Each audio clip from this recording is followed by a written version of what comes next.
Tu veux être sur la vidéo? C'est la mascotte C'est Ninaska. la mascotte Ninaska. Coucou Manuel. Que tu veux des bisous? Tu veux des bisous? Hein? Allez, filme en rue. Sawadika. Bonjour à tous, bienvenue sur une nouvelle vidéo sur ma chaîne Kathleen à Phuket. Aujourd'hui, j'ai avec moi Yann de Ninaska. Bonjour Kathleen. Je vous mettrai en lien la vidéo de la semaine dernière où nous avons vu le sujet de la location, que ce soit d'une voiture ou d'un scooter en Thaïlande et plus précisément à Phuket, avec tous les pièges à éviter et comment faire pour que votre expérience de location se passe bien quand vous venez en vacances en Thaïlande. Cette semaine, je voulais plutôt parler d'acheter un véhicule, donc que ce soit pareil un scooter ou une moto ou une voiture. Et donc dans ces cas-là, ça va concerner plutôt les gens qui viennent s'installer en Thaïlande, surtout à Phuket au fait, hein, puisque si vous comptez acheter, c'est que vous allez rester ici sur le long terme, hein, j'imagine. Donc je voulais faire appel à Yann, puisque avec tout leur parc automobile et de scooters, ils sont quand même bien placés pour savoir comment faire. Quelles sont les démarches à effectuer pour acheter un véhicule en Thaïlande? Donc je vais lui poser toutes les questions qui me viennent en tête. Donc si les gens viennent s'installer à Phuket, en Thaïlande ou ailleurs, au fait, est-ce que tu leur conseillerais plutôt, toi, de commencer par louer quelque chose ou de directement chercher à acheter? Alors, je pense que ça va dépendre déjà de pour combien de temps vous venez de vous installer. Est-ce que c'est pour une période définie ou est-ce que c'est pour une période non définie? Et les gens qui font 6 mois, 6 mois, il y a beaucoup de retraités, hein, des gens qui font 6 mois en France, 6 mois en Thaïlande. Exactement, ou des ingénieurs ou des personnes hautement qualifiées qui peuvent venir que pour un chantier pour une durée de 7 mois à 1 an et qui après retournent dans un autre pays ou qui retournent dans leur pays d'origine travailler. Là, qu'est-ce que tu leur conseillerais? Moi, ce que je leur conseille déjà de base, là, c'est beaucoup plus avantageux de louer un véhicule, de faire une location, ce qu'on appelle une location long terme, où tout est pris en charge, c'est-à-dire que l'usure des pneus, les révisions, vidange, livraison, récupération, assurance. Donc les frais seront quand même diminués. Il faut savoir que les assurances ne sont pas données ici et que les véhicules ne sont pas donnés non plus. Tout est assez cher. D'accord, donc selon les gens, il ne faut pas tout de suite se dire, peut-être penser comme avec une mentalité de Français en se disant je vais acheter, je vais trouver une petite voiture. Nous, on a pensé ça quand on est arrivé.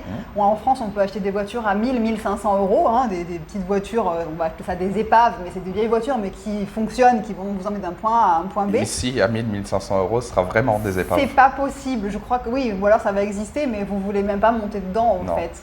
Et c'est vrai que moi, je parle de mon expérience personnelle puisqu'on a acheté une voiture avec Serge, on a mis peut-être quand même 3 ou 4 ans après être arrivé en Thaïlande. On a acheté les scooters au bout de 6 mois et après, au fait, on se rend compte qu'avec la saison des pluies, qui est quand même assez longue, là on est en plein dedans et on vient d'avoir 3 jours de pluie, là aujourd'hui il fait beau, on a de la chance.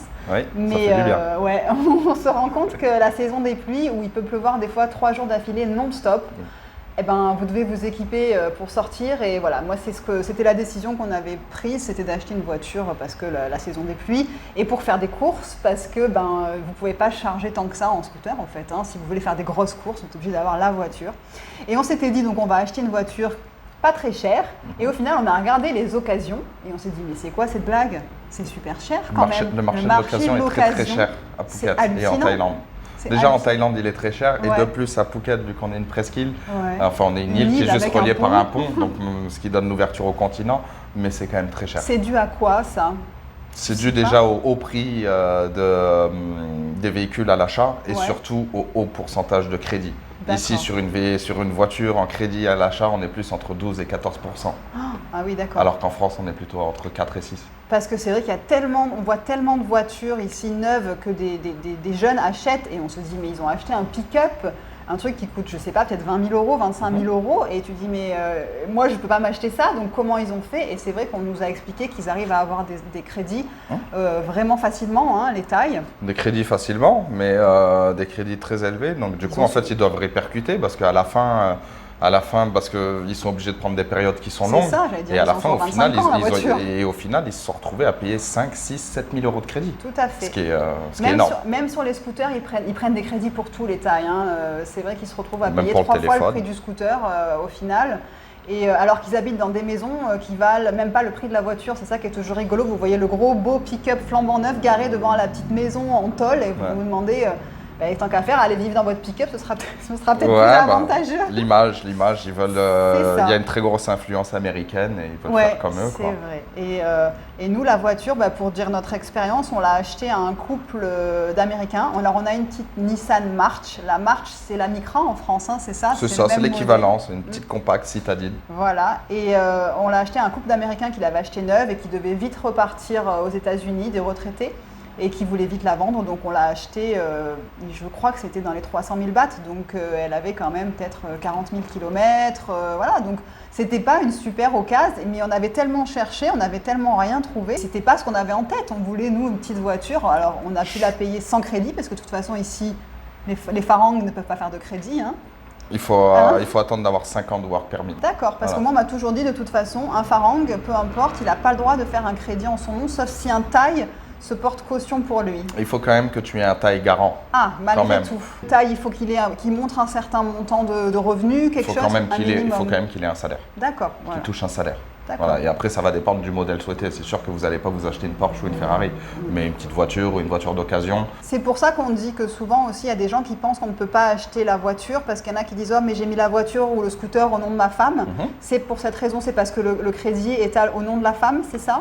Je pense que déjà c'est plus simple aussi pour les papiers. Pour les papiers. Ouais, pour les papiers. Et qu'est-ce que si on veut acheter, que ce soit un scooter ou une voiture, qu'est-ce qu'il faut comme condition?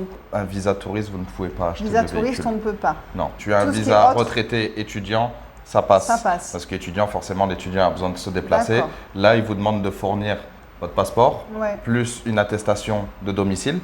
Qu'on fait à l'immigration, ça c'est quelque chose qu'on va faire à l'immigration. Voilà, document officiel. Sauf si je sais que Serge avec son work permit n'a pas eu besoin. C'était soit si vous avez le work permit, c'est la copie du work permit. Les visas élite, tu sais toi, ça je sais qu'ils doivent avoir des facilités. Visa élite, ils ont des facilités.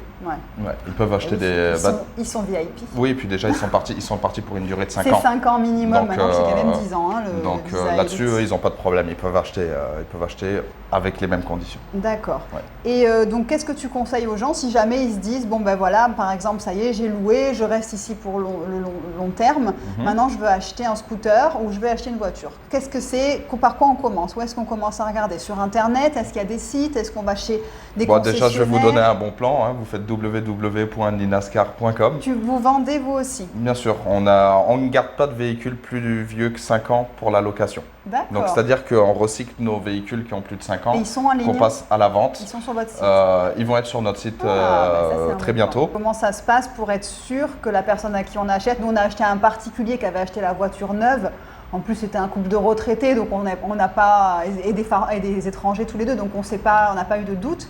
Mais si maintenant je vais parce qu'on voit beaucoup de petits concessionnaires, enfin des concessionnaires, des car dealers qu'on appelle, appelle ça au bord de la route. Est-ce que je peux leur faire confiance? Est-ce qu'ils vont pas trafiquer les trucs ou Après, c'est comme partout. Vous savez, il y a des gens qui travaillent bien partout et des gens qui travaillent moins bien et des arnaques, il y en a partout.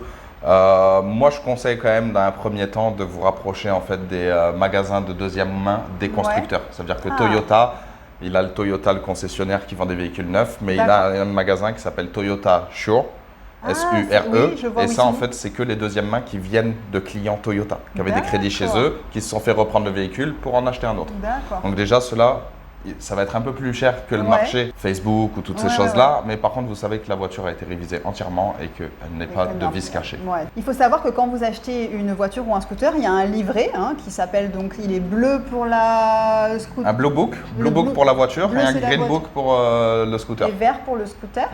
Et donc ça, c'est un peu comme une carte grise, mais il y a aussi les noms de tous les anciens propriétaires dessus, c'est ça? Exactement. Donc c'est comme ça qu'on peut vérifier, par exemple, si vous trouvez, la voiture qu'on a achetée, ils nous ont dit on a acheté la voiture neuve, et en effet, sur la carte grise, on voit, oui, il y a eu un propriétaire, nous sommes les deuxièmes. Donc vous pouvez vérifier aussi si on ne vous ment pas, si la voiture, elle n'a pas eu 5 propriétaires avant, ou si elle n'appartenait pas à une agence de location peut-être qui veut cacher certaines choses, ou voilà, donc ça c'est aussi quelque chose à vérifier.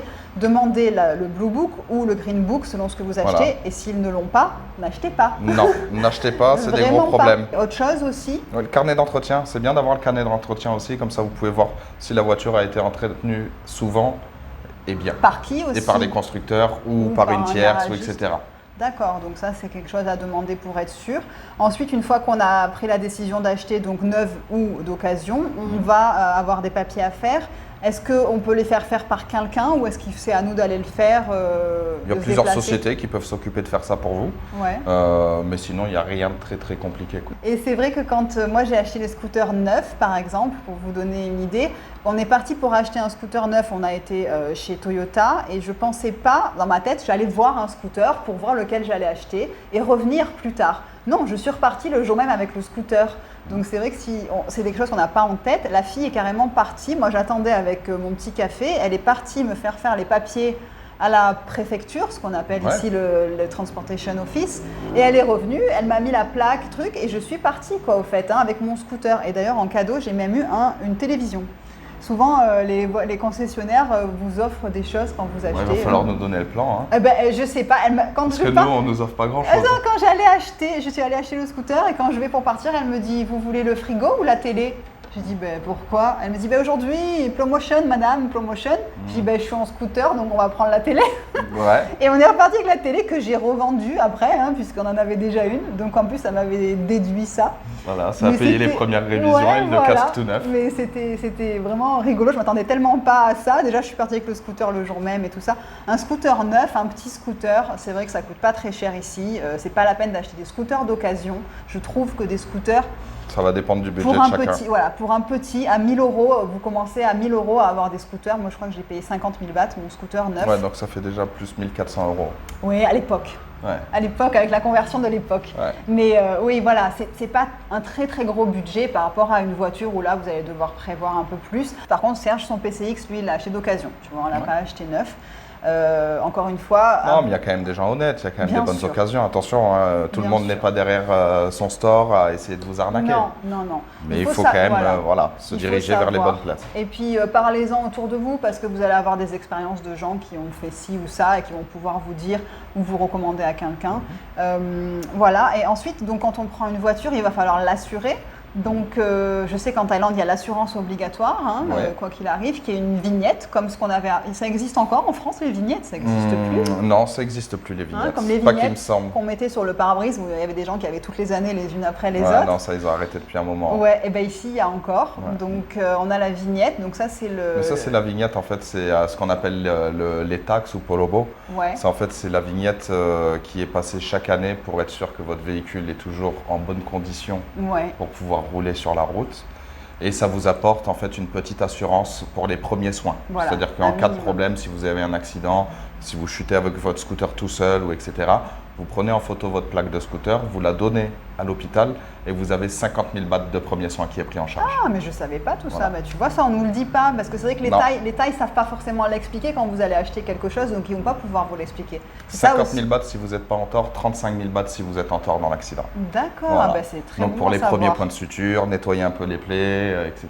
D'accord. Mais on vous conseille quand même de souscrire à une assurance privée avant de venir en vacances. C'est ce que j'allais dire. Et même quand on va acheter ici, nous, on n'a pas que ça. On a pris une assurance après en plus, que ce soit pour les scooters ou pour la voiture, parce que ça, c'est le strict minimum. C'est la base. C'est obligatoire. Alors, après, ne faites pas ailleurs ce que vous ne feriez pas chez vous. Voilà. Et il faut savoir que du coup, au bout de… Alors, c'est 5 ans pour la voiture. Est-ce que c'est pareil pour les scooters? Il y a un contrôle technique. Contrôle technique, à partir des véhicules plus vieux de 5 ans. C'est pareil pour les scooters aussi. Pareil pour les scooters. Il y a contrôle technique pour les scooters, ce qu'il n'y a pas en France encore. Je pense que ça va arriver, non? Ils veulent le mettre en place pour les motos, mais je sais que ça fait un peu de grabuge. Voilà. Mais ici, oui, on a le contrôle technique. Par contre, il ne faut pas vous attendre à un contrôle technique aussi poussé que ce qu'on a en France. Là, j'ai fait pour la voiture le mois dernier le nôtre. Ça a duré… Alors déjà, il n'y a pas la queue, il n'y a pas besoin de prendre rendez-vous. Surtout en ce moment, c'est assez calme. C'est assez calme. Voilà. Mais montre en main, j'ai dû y rester un quart d'heure. Voilà. Ouais, mais il vérifie quand même tout. L'éclairage, la sonorisation… la pollution, les freins, savoir si le parallélisme est toujours bon, si vous n'avez pas un marbre. En fait, ils ont une espèce de machine qu'on ne voit pas, où en fait, ils peuvent tester la voiture. Donc, c'est des boudins qui tombent sur eux-mêmes quand ils accélèrent. Donc, ils testent le freinage, ils testent l'accélération. Et en fait, en dessous, il y a quelque chose qui scanne la bagnole. Ah, d'accord. Bah, tu vois, moi qui connais rien du tout, moi, je me suis dit vraiment… Ils vérifient en fait que le pont soit droit, qu'il n'y ait pas un marbre, que la voiture ne soit pas un danger pour les autres personnes. D'accord. Il faut savoir qu'il n'y a pas grand monde qui le fait, ce contrôle technique. Parce que quand j'en parle aux Thaïs autour de moi et que je leur dis, j'ai la vignette à refaire avec le contrôle technique, je dis, et toi, tu as été? Oh non. Voilà. Bon, ils sont chez eux, ils connaissent toujours un policier pour démerder quelque chose. Voilà, donc par contre, encore une fois, vous en tant que Farang, je vous conseille de le faire. Ça coûte rien du tout et ça prend pas beaucoup de temps. Donc ce serait dommage d'être encore une fois On va dire que les lois ici sont plus faites pour nous que pour eux. Voilà, c'est une bonne manière de le dire. Je voulais te poser une question, peut-être que tu as la réponse. Je vois de plus en plus de voitures de luxe, mais alors vraiment de luxe. Je vois des Ferrari. Je vois des. Alors encore une fois, je n'y connais rien. Je vois des Porsche. Lamborghini, Maserati, Porsche, avec Mercedes. Des goûts très douteux. Il y en a une dorée, il y en a une bleue, mais bleu EDF. Je vois. Tu la vois celle-là? Il n'y en a pas beaucoup sur l'île. Il y en a une orange. Donc je me demande si c'est à des Russes, je pense que c'est à des Russes. La plupart sont à détail. Sont à détail, c'est ce que j'allais demander. La plupart sont à détail, il y a beaucoup de tailles qui ont beaucoup d'argent parce qu'ici ils ont fait énormément d'argent avec le foncier. Avec les terrains. Donc, les terrains. Mais après oui, il y a des Russes, il y a des Français, il y a des Hollandais, des Allemands. Pourquoi on en voit de plus en plus? J'ai l'impression qu'on ne les voyait pas avant le Covid et que là on les voit. Alors est-ce que c'est parce qu'il y a moins de monde et qu'ils sont plus visibles? Je pense que déjà c'est plus un phénomène de mode aussi. Et il y a beaucoup plus de magasins d'importation de voitures de luxe qui se sont montés, qui se sont créés. Ouais. À l'époque on voyait que des voitures de luxe sur Bangkok où on en voyait énormément. Mais c'est vrai que maintenant, en se trimballant sur les routes de Phuket, on voit beaucoup de voitures avec les routes luxe. Comme ça. Et c'est vraiment des voitures de luxe parce que les taxes dans une importation, il y a une taxe sur l'importation, il y a une taxe sur la motorisation. Donc, et pour vous donner un exemple, une Ferrari qui coûterait 150 000 € en France, ici elle en vaut 500 000 €. Oh, parce que franchement, je me dis, ce que j'en parlais à plus de monde et j'ai dit, mais il y en a tellement en ce moment, je me demande ce que c'est. Voilà, donc apparemment, voilà, ça appartient à des tailles. En tout cas, je ne connais pas trop de français, mais il doit y en avoir aussi certainement. Oui, j'en connais quelques-uns. D'accord, c'est bien. Nous, non. Nous, si vous nous voyez, on a une petite Nissan Micra verte couleur pomme. Ben, c'est nous, c'est Serge et moi. Est-ce que tu as d'autres recommandations à donner pour quelqu'un qui voudrait acheter, que ce soit un scooter ou une voiture? Non, je pense qu'on a fait le tour. Les documents nécessaires, faites attention, allez dans les grandes institutions. Vaut mieux aller chez les concessionnaires. Ouais, c'est toujours mieux ici. Chez vous. C'est toujours mieux, on ne parle pas la langue. C'est toujours mieux. On a plus de garanties au fait que si, encore une fois, pour après, Exactement. Avoir d'autres choses. Il y a plus de garanties et de sécurité. Ok, bah écoute, c'est bien, merci beaucoup. Je crois que tu as renseigné plein de monde qui avait des questions sur comment faire pour acheter un véhicule quand on s'installe pour le long terme en Thaïlande. Voilà, j'espère que la vidéo vous aura plu. Si vous avez des questions, des suggestions, si vous voulez louer une voiture ou acheter une voiture ou un scooter ou une moto, n'hésitez pas à faire appel à Linascar. Je mettrai tous les contacts en bas, leur site internet, leurs contacts. Vous pouvez parler avec Yann ou avec son papa, ils vous répondront très rapidement, ils sont très efficaces. Et en tout cas, j'espère que vous viendrez bientôt sur Phuket, puisqu'on a besoin d'avoir un peu plus de monde qui viennent pour faire revivre l'île. Prenez vos billets, ça va ouvrir. Voilà, prenez vos billets, en tout cas commencez à vous préparer, ça ne va pas tarder. Voilà, en tout cas, je vous remercie pour avoir regardé la vidéo. N'hésitez pas à vous abonner, à la partager aussi avec des gens. La petite cloche. Abonnez-vous, cliquez sur la cloche, faites tout ce qu'il faut. En tout cas, merci en tout cas pour votre soutien. Et je vous souhaite une très très belle journée et je vous dis à la semaine prochaine pour une nouvelle vidéo. Bye bye.